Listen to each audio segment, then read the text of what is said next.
Today, we're doing some tree pruning work as part of a wildfire mitigation project.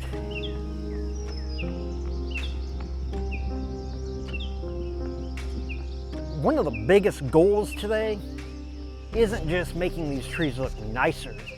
It's actually reducing what's called ladder fuels.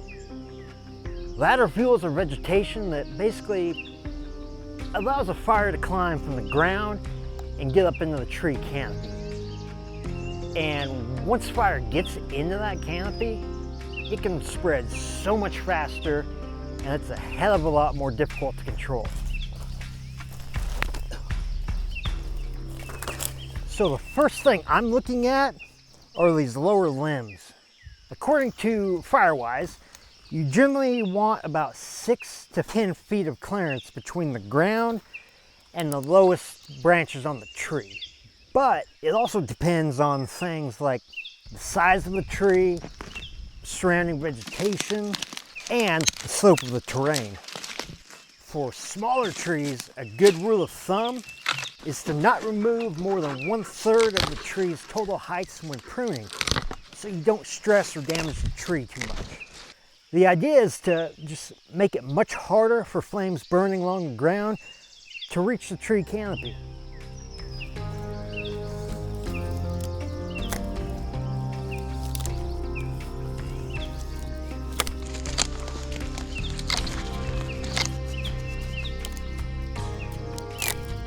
So as I'm pruning, I'm also looking for dead or broken branches, because dead branches ignite much more easily than healthy living branches.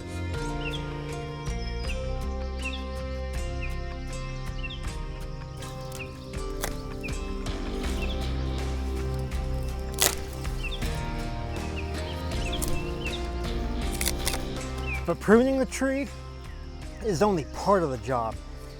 If you have tall grass, brush, blackberry vines, or in this case, dead branches, those can all still act as ladder fuels, and that's why it's important to clear the vegetation below the tree as well.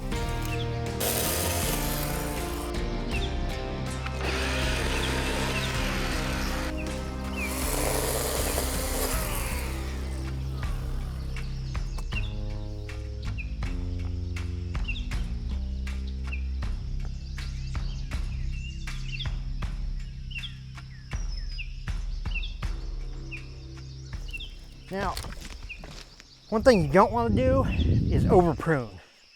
Removing too much of the canopy can actually stress the tree and make it much more susceptible to insects, disease, even sun damage. The goal here isn't to remove every single branch. It's to remove the branches that actually increase the wildfire risk while at the same time keeping the tree healthy.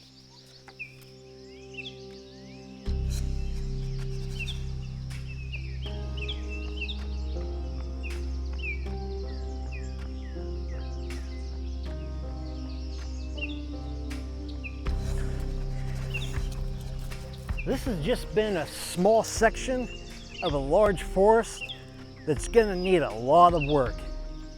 But in the end, it's going to make for a much safer and healthier wilderness. Today, we've removed the lower branches, cleaned out dead material, and reduced ladder fuels underneath all these trees. This is a change that's simple, but it's a change that can make a meaningful difference in helping protect your property during wildfire season. So with that being said, if you enjoy videos about wildfire mitigation and land management and rural property maintenance, consider subscribing to this channel. And thanks for watching. I'll see you on the next one.